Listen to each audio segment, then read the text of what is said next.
那你这一题看起来很简单哦，可是等一下问下来的问题就不简单了，我就直接问快一点。他说有一个边长都是一个正六边形，我给你一个正六边形。好，他说如果你的起点跟终点都是它的顶点，请你帮我找出来。我现在如果规定它的向量长度只能1公分，就是一个单位的时候，请问一下有几个非零向量？你可以把它表示出来。那这个问题的话，大家应该都可以很快的写出来。可是你找出来的那几个向量你找出来的时候，你的方法会决定你的技巧是对还是错。所以你先试着自己找出今天它这个题目的叙述哦，你找出向量有几个，而且长度要是1的，你怎么找？把它找一遍，把你的方法画上去哦。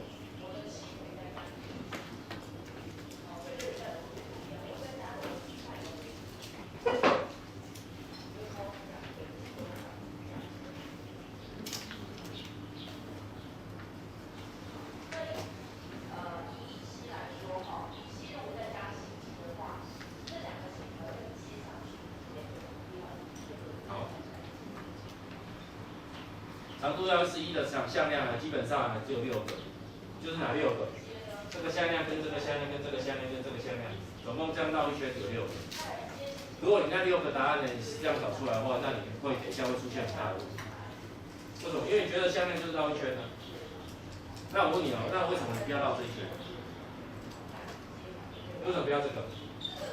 因为你知道这个跟什么？下面这个是一样的，对不对？所以你就觉得，你看它一下是一样的，对不对？所以我们就不要它了。好，可是你用这个技巧去找的话，请问一下，你找下面这个5边形，请问一下长度是1的，向量有几个？如果照你刚才找法，你只会找出几个？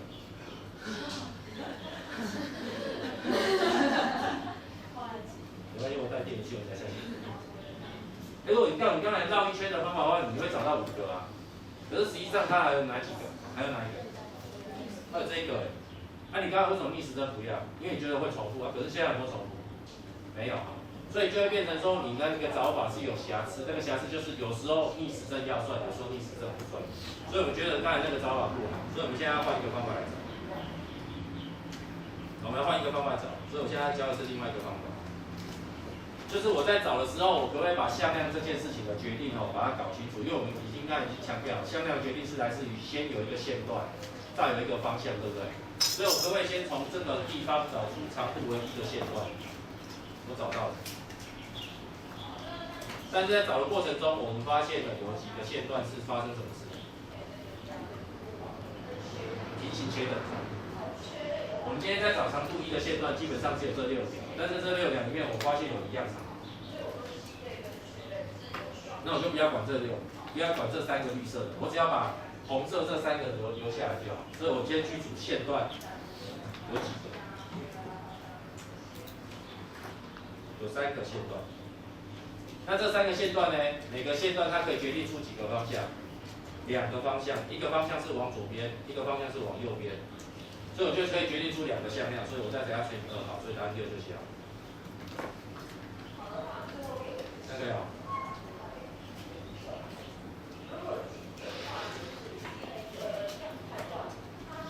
好，那下面红色那个什么黑色那个什么5边形的话，我们这样找都可以没问题，因为它不会产生绿色这个平行且等长的线段，所以它有5个线段。那这5个线段呢，再各2个方向，所以它就是5乘2等于10。好，我们现在已经建立好一个找向量有几种的方法，我们现在先建立好。OK， 你会说老师跟刚才那个差不多啊，还是要判断有没有重复啊？对。但是我们至少我们让我们的动作分2个阶段，第一个阶段先找有几个线段，再第2个动作叫做看线段有没有重复，第3个动作再把方向加上去。好，所以这个问题呢用好之后，我们就来开始解开这个题目的线索，那个限制就是第2题来开始做。我们要从第2题开始做这个结论，就是我如果不要求你的长度，我只要求不要是0就好。那请问一下，现在在这个6边形的6个端点里面，可以决定出几种非零向量有几种？我们开始数看。数完之后，顺便把下面的5边形把它数出来。好，那等我们做完之后呢，不要以为这个题目这样结束了，它就会变成这个题型，一个正 n 边形 ，n 正边形。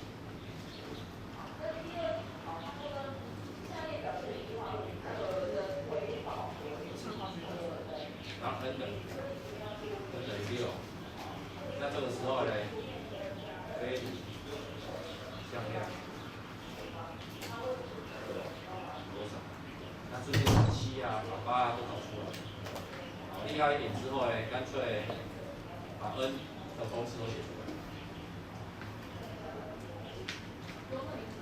啊，不用在边上，我现在只要非理啦，我只要你的开始跟结束是我这个多边形的顶点就好。啊，我不要长度，我也没有限制你，我不要是0就好。那这个时候它的向量会有多少？这就是向量定义嘛，有线段，有方向。OK， 所以这个大家会有情况。那要找这种东西啊，你一定要先从简单的开始找，找完之后再去找复杂，复杂的找完之后就可以把它变成公式。好，表格是这个。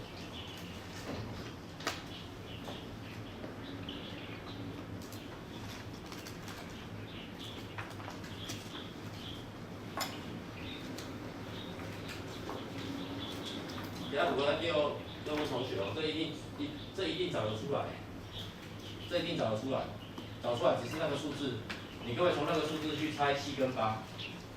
好，那7跟8如果猜完之后，我们再验证一下你7跟8是对还是错。而如果都能对的话，那你就可以猜猜看，如果 N， 你各位直接猜出 N 是等于什么答案。那 N 如果需要分类，那你就分什么类会怎么算，什么类会怎么算。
好了，这5边形有几个？大家应该算出来。猜多少？20。那6边形有几个？6边形有几个？18。好，这应该都数得出来。我们现在等下是看大家怎么数而已。好，再来，那请问7跟8，猜猜看啊？7好猜还是8好猜？7好猜，那7跟我猜出来，猜多少？28。都8次我猜到，那还没有别的。14，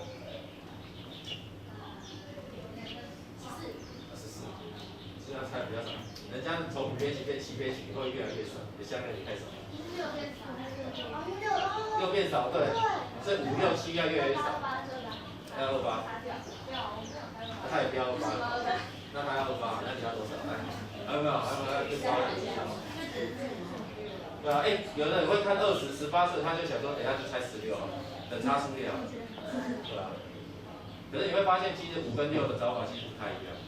5的找法其实比较顺遂一点，6的找法比较坎坷一点，所以我们决定先来把5的找法找一遍。那5边形这个东西也怎么找？我相信大家都已经找好。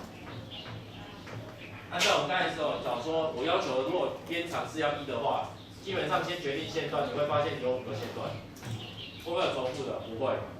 好，那不会完之后呢？接下来你的长度又不一定要在边界，所以又开始可以跨点，对不对？在内部的，这个时候你就会画出这种线。啊，举例我画了几条蓝色，5条。这5条蓝色有没有出现重复的特性？都没有。好，所以最后呢，我确定5边形它有几个线段？1、2、3、4、5个橘色，5个蓝色。蓝色线段就是这样长，这样子就一个线段。你不要说这样，这样的话。开始跟结束只有一个是端点，另外一个不是哦，所以这样的长度就是一个端点所形成的线段，而这个线段呢出来有5个，橘色有5个，所以总共有10个。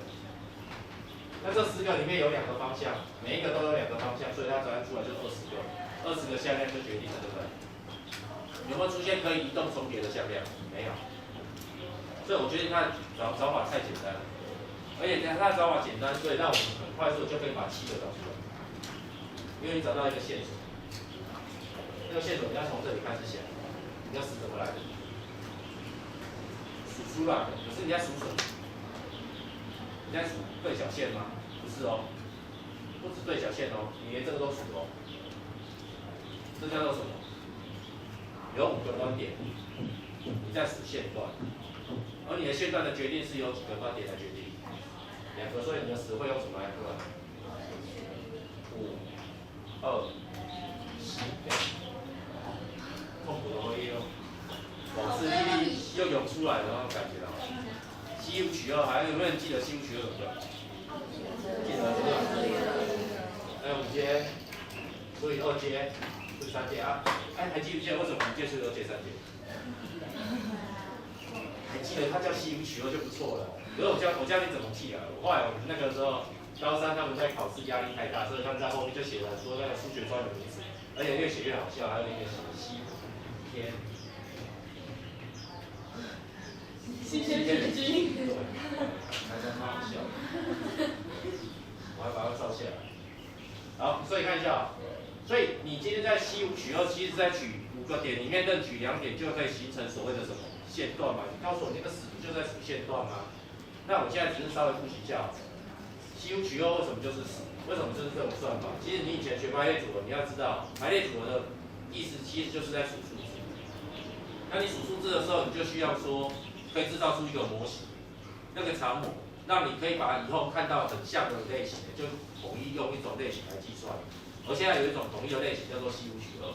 那西湖取2是一个什么样的类型呢？你就要去把它假设成，如果有一种问题，它是一种5个人，只要任取2个人的感觉，你就可以用这个来算。那为什么可以这样子算呢？你就要去想象这个问题的情境是什么。这个情境就是今天老师说，哇，我有2个奖品要送给大家，结果有5个同学都抢着要，那这个时候呢，要怎么样分给这2个同学？最好的方法不是在讲抽签，而是在讲我们会常见的方法就是什么？那种曼果啊，要有限量商品啊，你要抢那个限量商品，最好的方法就是什么？打架。就是前一天就要去那边干嘛？排队，对啊，所以5个要的同学请你来排队啊。那排队的话就是5、4、3、2、1这样排嘛，有时候就接走排法，对不对？好啊，可是呢，他们不知道有多少个奖品，所以当老师的门一打开，就告诉他说，不好意思，只有2个，所以这时候只有排在哪里的人会有奖品，最前面那2个人有奖品，对不对？所以那2个人就进来准备拿奖品。那进来拿奖品的时候，他还要排队吗？不用啊，为什么？奖品1跟奖品2都是一样的，所以不需要排队就除掉，因为你刚才需要的东西用乘的，那不需要就用除的。除掉之后，你要记得外面还有几个人还在那边排，3个啊，那3个人又没有拿到东西，所以他们不用再排，所以再把它除掉就好。所以5阶除以2阶、3阶，它的感觉就是这种感觉。你未来只要有这种动作，你就可以投射在这种感觉身上，就写出这种计算过程，叫做5阶除以3阶、2阶，就叫西湖取2。好，这个答案出来就是10了，这样可以了。好，那后面这个2是为了决定什么？方向嘛。所以线段有了，再来讲方向嘛。所以请问一下有7个点，可以决定出几个线段？7取2，好看。那请问一下会不会重复？会不会重复？会不会重复出平行的东西？现在的感觉好像不会，因为它是奇数，奇数就不会。为什么奇数不会？等下我们要想一下。7取2，好，决定了线段，线段有了之后，方向有几种？有2种，所以答案就出来了。所以它出来多少？42答案就行，这样可以吗？好，但是现在难度在哪里？难度在偶数。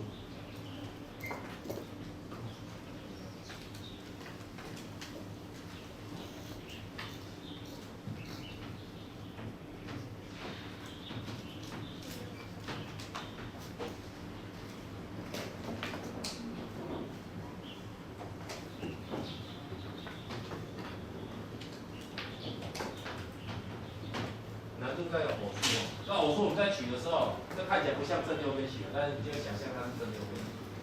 你在数这3个的时候，其实这里会有重复的东西。我举个例子，就是这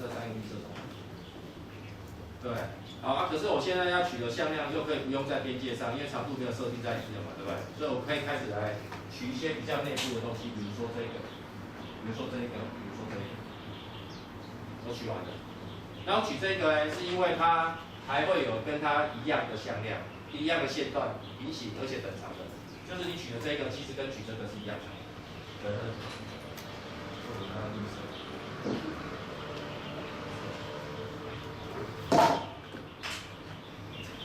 这个跟它一样的。对啊，这里重复啊，所以我现在把重复的画出来给你看。哦，我现在的绿色都是重复的东西。对，所以我等一下都不会算绿色的，但是我会算其他彩色。所以这个绿色是重复的。接下来这个绿色有没有重复它？现在画点不像，那这样重复它，自己看一下。这个蓝色在这里有没有在这一条线重复？所以如果你今天想要复制五边形的算法去算六边形的话，你可能会复制这个东西。7、6取2，你会取出很多线段，但是这些线段里面你会发现一件事情，它们都被重复。但是是不是所有的线段都被重复？后来你会发现有3种线段是不会被重复的。我们讲对角线，啊，这个不是对角线。我现在画的不是边的，都是对角线。好，但是他现在讲了最长的对角线 ，OK 好。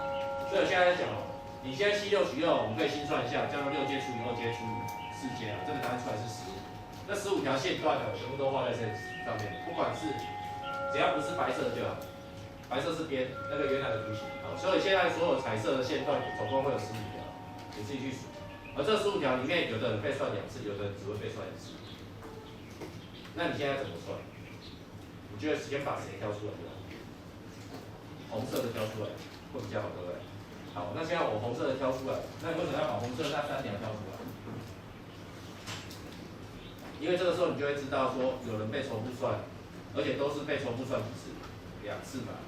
所以我把那3条挑出来之后，剩下的东西呢，我就给它除以2。好，我除以2的动作就是我把重复的线段拿掉，因为我觉得你这个线段跟它是一样长，而且又平行，所以我不需要算你那么多次，所以我除以2，这样只要算1次就好。好，可是算完以后，这些线段都有几个方向？2个方向，所以基本乘以2。好，那你会说老师，你除了2又乘了2，好像废话，对，它是废话，但是呢，这是一个思考逻辑，对不对？你把这个约掉，你没看到，你又不知道我在想什么。我现在写了除以2，你就知道我在想什么。我把重复的除掉。那为什么要写这个3？因为它们没有重复。这3条线没有重复啊，这红色这3条线没有重复啊。OK， 好，那我为什么要乘以2？因为它有2种方向。最后总共的向量有多少？还要再加上这个。那个3，我用颜色已经很明显该告诉你，那个3是在讲哪个3？这3个向量。这3个线段其实它们也是存在，而且它们每个线段都有2个方向 ，OK。所以这个就是6边形它的答案。所以7、6取2 15，15除减掉30，是吧？12除以2是6，6后12再加6等于18，没错。看一下这个答案对不对？好，那我们等一下讨论的问题就是在，老师你的3怎么来？那为什么它不会有这个东西？为什么这个不会有这个东西？啊，这个就会比较麻烦。OK， 好，下一节课我们好来看一下哦，来看一下哦。所以我们刚才在找的过程中啊，基本上哦，你有一个察觉，就是说我要找线段，可是后来不小心发现一件事情，就是有的线段会被重复算到，啊，所谓的重复呢，就是等长而且又平行的向量，的线段，我还没有加项，啊，切100，这很累，要画这个好累，好。来看一下，所以这个乘以2的这2个黄色的动作，就是要把2个方向写出来。所以我们只要找得到线段，我就可以把向量找出来。好，这个问题很重要，我们等一下会把它变成一个衍生题，给大家回去自己想。好，那我们来看一下这个。现在的重点就是你怎么知道哪些人会重复，而且他重复几次，你怎么知道？好，我们现在就是知道了，他会有2次嘛。再来第2个，老师，为什么你知道有的人不会重复？因为你也看到了。那我现在怎么样把重复的人跟不重复的人分开？好，那我们就要先从为什么有人会重复，有人不会重复，所以我们就要开始去想，重复这件事情是怎么造成的。所以我们先来看五边形。因因为5边形都没有人重复。好。好，所以我们看一下，我需要颜色了，好，绿色。好，所以我现在讲的东西是你国中的东西哦。你国中曾经教过你一个东西，叫做正5边形有几条对称轴。正5边形有几条对称轴？1条而已。几条？正5边形有5条啊，正6边形呢？6条，正7边形也7条。所以基本上你国中已经训练，你正 n 边形都会有 n 条。所以我现在帮你画一条。我不知道你好，所以我现在画这一条，我再画这一条，我画这一条，再画这一条，再画这一条。1、2、3、4，总共5条，这一条就跟这一条是一样。所以你可以在国中的时候，你可以知道它有5条对称轴。那这5条我全部都画出来，你有没有发现一件事情？就是你的对称轴根本没有人怎样，没有人在你现在讲的线段身上。没有发生这件事情，对不对？好，再来第二件事情，好，没有哦，都没有发生哦，这是好事。再第二个呢，你有没有在对称轴左右对称的东西？有，所以看一下橘色这一条跟这一条有没有在1号对称轴对称？好，但是这2个对称有没有产生平行的效应？没有，原因很简单，因为它们跟对称轴不平行。如果今天我跟对称轴平行，那我平行对称过去之后继续平行，对不对？因为我平行它，那我对称过去也会继续平行它。所以对称过去的东西就会2个互相平行，这样子这个时候就被消掉了。好，所以这里都没有发生这些事情，所以它没有发生哪2件事情？第一个，我的对称轴没有碰到我的线段，我都没有；第二个，我没有任何一个线段跟我的对称轴平行。好，这是正5边形。好，那我们看这6边形。哇，颜色都用差不多。这些图歪掉了。你画的。不然电话就不会这样啊，你们可以接受吧？看得懂就好了，那不同话。所以我现在画一个对称轴。好，请问这条对称轴它有没有制造出左右平行的线段？有吗？哪里？这个绿色跟这个蓝色有哦，对不对？好，再第二个，它有没有制造出我哪一个线段在我的对称轴上？都没有。所以我就觉得好，那你就没事。好，所以它没有制造出线段在对称轴上，但是它却有制造出2边平行，有制造出来，对不对 ？OK， 好，那另外一条对称轴有没有制造出来？另外一条对称轴有没有制造出来？我现在写出来的是其中3条对称轴。好，这3条对称轴它的特性就是它有制造出平行的边，但是它没有碰到你的轴。它没有碰到你的线段 ，OK 好，那接下来还有3条线，那个什么对称轴在哪里？在这里。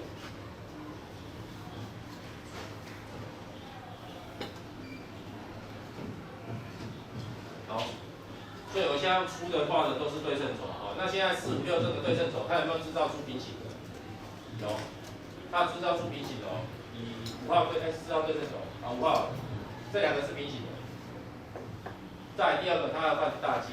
它竟然还有把某一条对称轴，某一条线段把它包含在对称轴里面，对不对 ？OK， 好，那这个时候呢，我们整个都整理完之后，你就会发现一件事情，在这个图形里面，红色刚才那3个线段都会刚好落在我的对称轴，其他的线段都会因为我的对称轴会形成两成对。好，那这个时候呢，我们的两成对就是等一下会被重复算的。而我们今天本身呢，就落在对称轴上的这个线段，以这个线段为例，因为它本身就在对称轴上。那我们以前在学对称的时候知道，对称轴上的东西对称完之后还是自己，对不对？所以你就不会重复出现嘛。所以红色这个线段就不会被重复出现。所以后来我们在找的时候，我们就发现一件事情，只要看一下我的线段有多少个线段在对称轴上，它是不会被重复算的。只要不在对称轴上的其他线段，全部都会被重复算，所以我要除以2。把没有重复算的先扣掉，再除以2，这就出来了。好，那总共有多少线段呢？再乘上它的方向性，最后呢，那些线段呢还是本身也有向量，所以再把它加回来就好。好，这个公式就成功了。OK， 所以我们就解释了完整。解释完整之后，我们就可以来推广它了。所以8边形我就可以推出来。我的推法就很简单，就7、8取2。我发现我有这么多线段，而这个线段里面呢，它会有8条对称轴，这个正八边形嘛，对不对？想象一下，它有8个对称轴，因为我不可能画出来也很丑的。OK， 但是问题来了，这有8条对称轴，这8条对称轴里面呢，它其中会有4条对称轴，没有红色。其中会有4条对称轴是在你的线段里面 ，OK， 但它不会被重复算，所以我把它扣掉。扣掉之后呢，除以2，是为了要算一下现在目前这个长度线段有几条。那有几条之后，再把方向加回去，乘回去，最后再加上乘。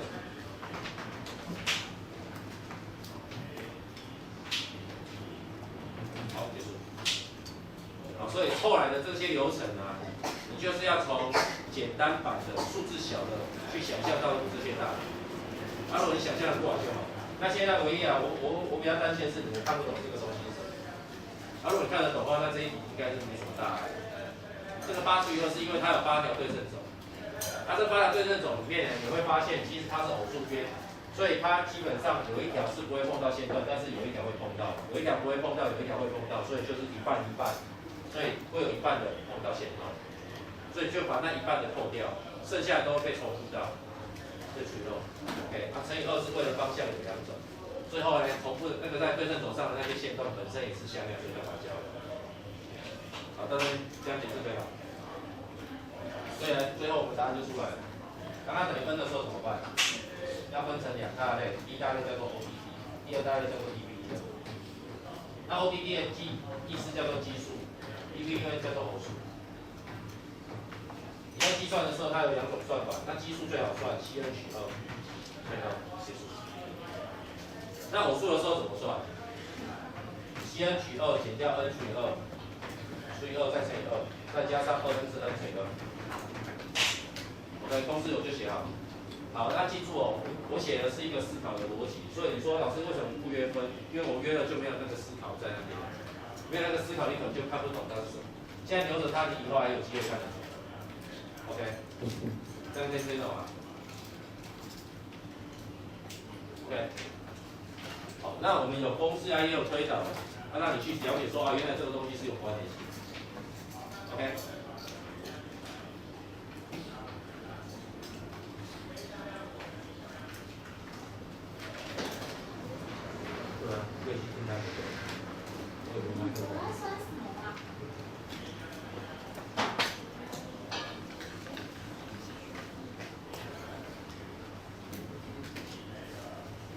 好，所以这一题 OK 哦。那我刚才讲了，这种感觉你要去思考一下，为什么它有这种计算的结果？哦，跟奇数边长跟偶数边长它的差别是来自于，因为奇数它本来就不会产生那种重复的、那偶数会啊，那对于重复的事情就会很在意的、好，再来除以2的动作是因为它重复2次啊，所以有空的话回去开始思考这一题，都是点问题。好，今天这里有9个点，这9个点之间呢，上下左右的距离都是1个大对长。假设它是很端正的 ，OK， 举一下在这里使用端点所做出来的向量有几种？它有几种向量？所以这个题目啊，它就会变成说是那一种题目的加强版。好，按照这种题目的话，基本上它从这边叫做3乘3的可能，那我可不可以放大成4乘4？所以我就可以推广出2乘4。好，按这个问题的话，我们在上次在教直线的斜率的时候，我们的作业里面就有一题啊，大概是5乘5的，就问你说这里面有几个不同的斜率。好，斜率跟向量有没有感觉？有啊，因为斜率有方向啊，向量也有方向啊，只是向量比你斜率多一个东西啊，叫做什么？长度。所以我可以在这里产生一个东西，叫做你这个方向跟你这个方向是一样，但是长度不一样。你懂意思吗？ OK， 好，再来，向量方向一样，但是长度不一样，所以在2之1的时候讲斜率它是一样的斜率，但是来讲向量它是什么？不一样的向量。好，再来第2个，这个向量呢会不会被重复算？会啊，这里就被重复算啊。你刚才算2次，我现在算4次。可是有的向量又不会被重复算，像绿色这个对角线就不会重复算，有的会被重复算4次，有的会被重复算次而已，这样看懂吗？所以它比刚才那一题的难度在哪里？有，它还是有被重复算的，而且重复被算的次数有4次的，有2次的，也有1次而已。那有没有3次？你自己数出来，有没有3次？可能要到4乘4才有机会3次。还就要找到一个规则，找到一个什么样的规则？像这样的规则，开始把它分类。那分好类之后呢，决定好线段之后，再去决定好向量，那就把它决定出去，这样可以吗？好，再该怎么想就交给我们自己去想想看。OK， 那这些格子点哦，它上下左右距都是一样。OK， 好，那这就在讲向量。所以向量这件事情哦，我们把它从这个题目里面得到一个sense，就是我们原来一个向量的决定就来自于线段长跟方向这样而已，这样可以吗？好，那接下来我们看第5页哦。我这里可以擦边。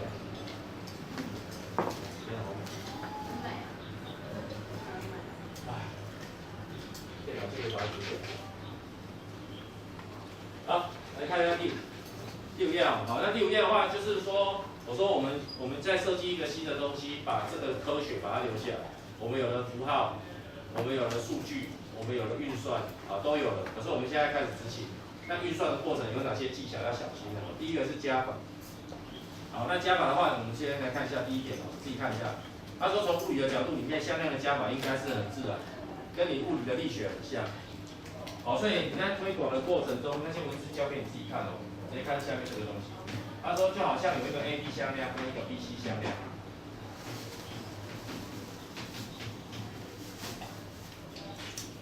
那我们也可以简称这个叫做 A 向量，这个叫做 B 向量。我们最后呢可以把它整理成，在力学里面它称为叫做 AC 向量，对不对？在物理的世界里面，它就说 AB 向量加上 BC 向量，最后就叫做 AC 向量。所以我用图形去把它呈现出来，我再用记录把它记录下来，这是它的记录。我们现在数字还没有引进很多的时候，我们基本上就是要配合这个图形来搭配这个算式。好，那有时候我们会偷懒的，就是这里写 A 啊，这里写 B 啊，那这里就写什么？很无聊就写 C 啊，自己在这里加个 C。好，但是这个东西啊叫做简记，它根本没有计算能力，这个没有计算能力。为什么？因为它只是把上面的东西记录下来而已。但是下面这个就有点计算能力，为什么？因为你可以从这个文字里面看到一个东西，叫做 A 加到 B，A 走到 B， 再从 B 再走到 C， 那就等于 A 走到 C。所以从这个算式看得到这个感觉。那我们等一下也会说，除了用看的之外，不会用算的。等一下这里也会教你怎么算。好，那我现在这里有3个图，给你看一下。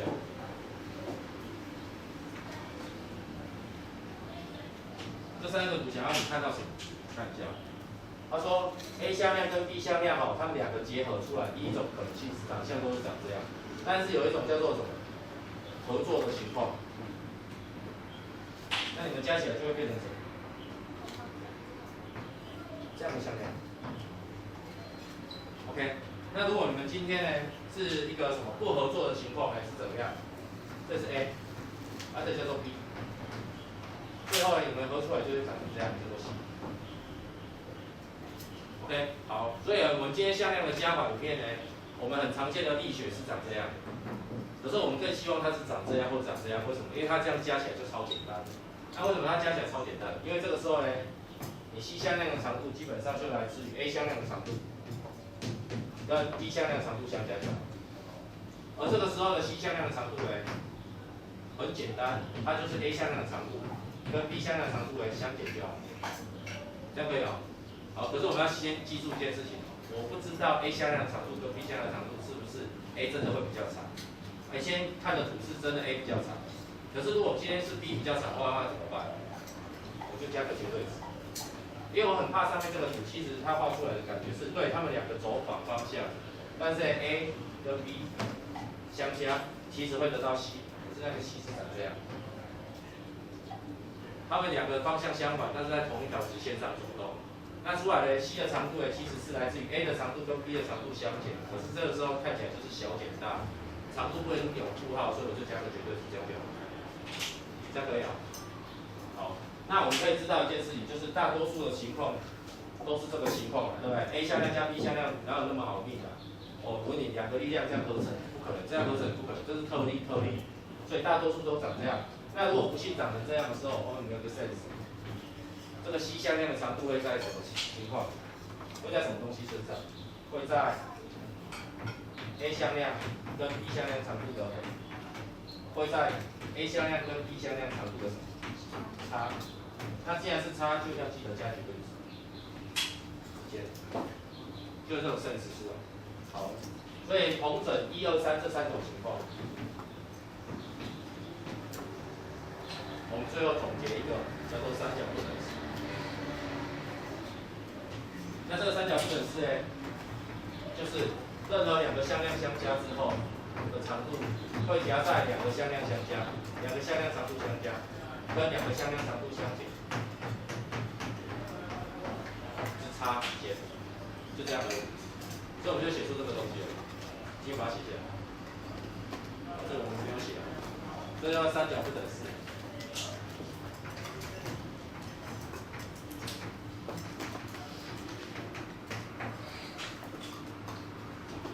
可是为什么你会有这个结论？我们现在想哦，因为2个向量啊 ，A 向量跟 B 向量的加法，我们能想象出来的样式就是这3个样式，就是它们2个没有平行这种样式。第二种叫做它们2个平行而且同向。第3种样式，它们2个平行但是相反方向。这3种样式，所以这3种样式所得到合成之后的细向量的长度，要么就是它们2个相减，不然就是它们2个相加，不然就是夹在它们2个相加跟相减之间。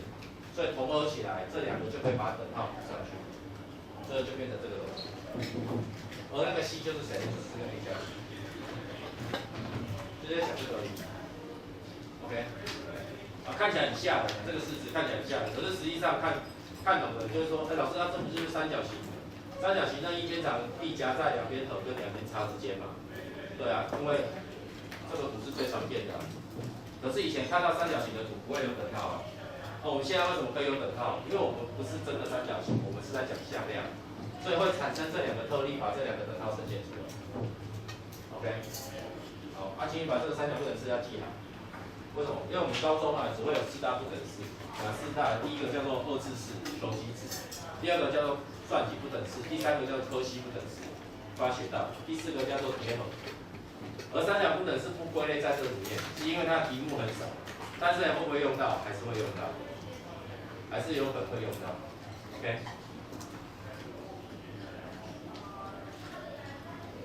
好，那第2点的向量的减法，向量减法它是在讲说，向量可以相加，但是可不可以相减？基本上我们不回答这个问题，因为我们发现减掉一个东西就是加上它的相反，我们简称加上它的逆圆嘛。所以今天你叫我减掉一个向量，那我就加上它的反向量就好。我们希望这样回答，加上它的反向量。OK， 所以我们在加法的过程跟减法的过程，基本上我们就会说，如果你想让我减掉它，那我就会告诉你，再加上它的反向量，就这样而已。OK， 好，那所以我们往下看了。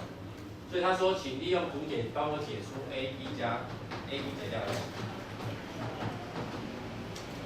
我们本来也不会，可是我看一下 AB 减掉 AC 啊，减掉 AC 就是加上 CA 啊。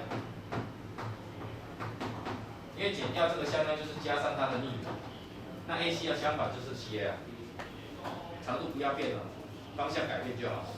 这样这个时候呢，我看到它就很好算啊，为什么？因为用图形来看的话，这是一个 ABC，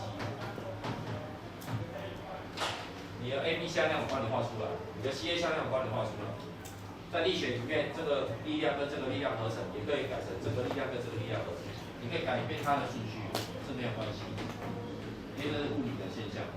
那改变没有问题的话，这个时候看起来又看了 C 到 A，A 到 B， 那就 CB。我看 C 到 A，A 到 B， 反正这个就是 AB。OK， 这样拿出来，大家可以接受。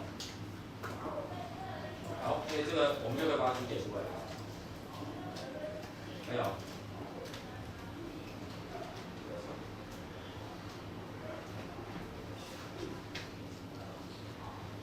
好，那向量的系数乘法，自己看一下。就是说向量呢，我可以放大。如果我今天把向量呢 A 向量乘上2的话，基本上就是把 A 向量的长度放大2倍，也就是在执行 A 加 A 了。OK， 这样的。好，所以前面的系数呢是在放大。但是如果乘上负号的话怎么办？就是把 a 跟 a 放大2倍之后，我再偷偷执行一个东西，叫做给它做一个复原，改变它的方向就好。所以它还是在做放大，但是它改变它的方向，从往东改成往西，往北改成往南，就这样而已。好，所以下面它有归类哦，归成3类。第一大类就是我放大它，但是我系数还是正的，那没有改变方向。第二个，我放大它或缩小它，但是我改变它的方向，所以我的 R 是负的，就这样而已。那第三个比较特例的，帮我打星号。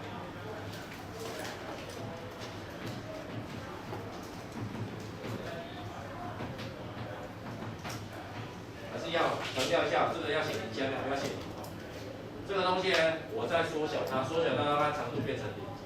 但是它的方向呢，基本上我不做任何改变，因为它会变成任何方向，因为它变成0向量。OK， 这样可以吗？好，就这样而已。把它翻过来。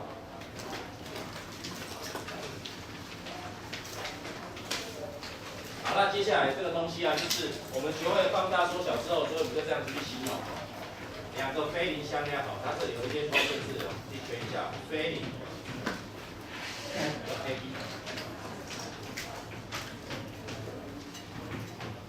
存在。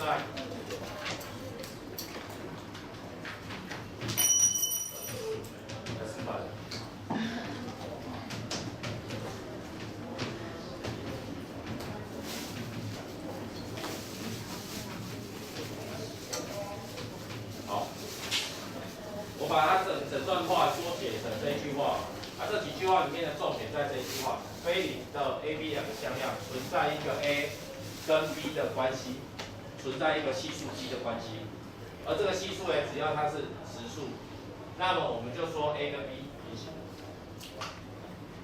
它们2个平行这件事情重不重要？很重要，因为我们之后我们要把向量做分类，你跟我平行算一类，你跟我不平行就算另外一类。好，可是你跟我只是方向只是相反向而已的话，那我还算同一类。为什么？因为你今天只是跟我差一个倍数，这个倍数刚好有负号 ，R 可以包含复数的。好，那这个 R 又包含了一个很重要的东西，就是 R 也包含了0。所以其实如果 A 向量跟 B 向量它们本来是非0向量，可是我存在 A 向量如果等于0倍的 B 向量，这样可不可以叫做它平行？可以哈，为什么？你跟所有东西比，可是我们那个是先讲给你听，可是我现在要说明为什么它可以跟大家。所以现在他说明它的意义就是这2句话，可是这句话在这里是不适用，为什么？因为你 A 跟 B 都不是0向量啊，那怎么会发生这种事情？所以在这个世界里面，它不会发生这种事情，这样听懂意思吧？所以，因为他要求 A 跟 B 都不是0向量啊。那你就不会存在这个关系，所以今天这个 D 就算除以了，它也不会出现0这件事情。好，所以我们现在要给你看的是一个很严格的平行的观念，就是我要介绍2个向量平行，那我就要在什么世界里面介绍？2个不是0向量的，它们存在一个系数关系，那我就说平行。好，但是在这个讨论里面，它少了2个东西的讨论，哪2个东西的讨论？你看它们2个都不是0，那如果其中有一个是0的话，怎么办？另外一个不是0，不等于0向量，怎么办？第2种情况叫做2个都是0向量，怎么办？对啊，因为我上面的分类基本上已经把大致上2个向量的关系都讲完了，但是这2种关系没有讲到，对不对？所以他刻意把这2个东西留下，所以在以前的话这2个都没讲，所以没讲的话0向量就没有向量。就没有方向，可是我们现在要刻意去讲这2个，所以我们现在讲这个。因为当你如果这2个向量其中一个是0向量，另外一个不是0向量，那我可以告诉他，它们2个之间存在一个关系，就是这个关系。你找不到第2种表现方式，那如果你找不到的话，那太好了，那我就觉得你们的关系唯一，你只是它的倍数而已，只是叫做0倍，所以我们这个时候我们也认同这个东西是平行，所以我们也认同它平行。所以这个认同呢，就间接的认同了这件事情。OK， 我再讲一个严格的一个平行的定义。